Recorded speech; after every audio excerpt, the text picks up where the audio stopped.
ইরানের সব পরমাণু স্থাপনায় জারি করা হয়েছে উচ্চ সতর্কতা। স্থাপনা ঘিরে বসানো হয়েছে শক্তিশালী প্রতিরক্ষা ব্যবস্থা।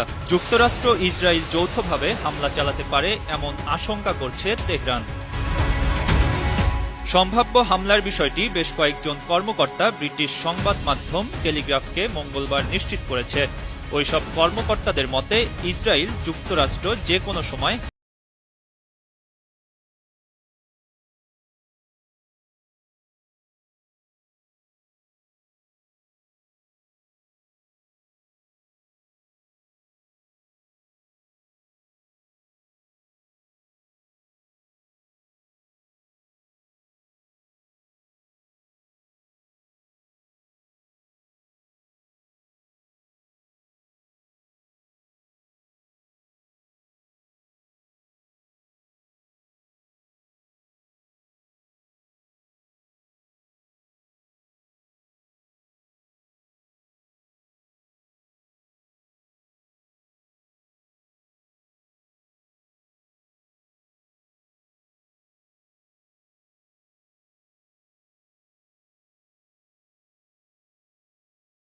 ঘটনার মুখোমুখি হন, তবে তা কোনো ব্যাপার না।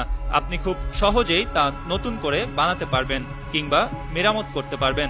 কেউ যদি ইরানের পরমাণু স্থাপনায় হামলা চালাতে চায় তবে তাদের এই বিষয়টি মনে রাখতে হবে।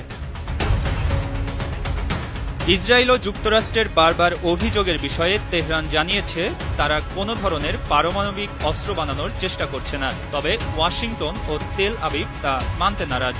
যুক্তরাষ্ট্রের মতে তেহরানের কাছে যথেষ্ট পরিমাণ ইউরেনিয়াম আছে, দেশটি চাইলেই পরমাণু অস্ত্র বানাতে পারবে। আর গেল সপ্তাহে গোয়েন্দাদের বরাতে মার্কিন সংবাদ মাধ্যম দ্য ওয়াল স্ট্রিট জার্নাল ও দ্য ওয়াশিংটন পোস্ট জানায় ইরানি প্রতিরক্ষা ব্যবস্থা বর্তমানে অনেকটা ভঙ্গুর অবস্থায় আছে।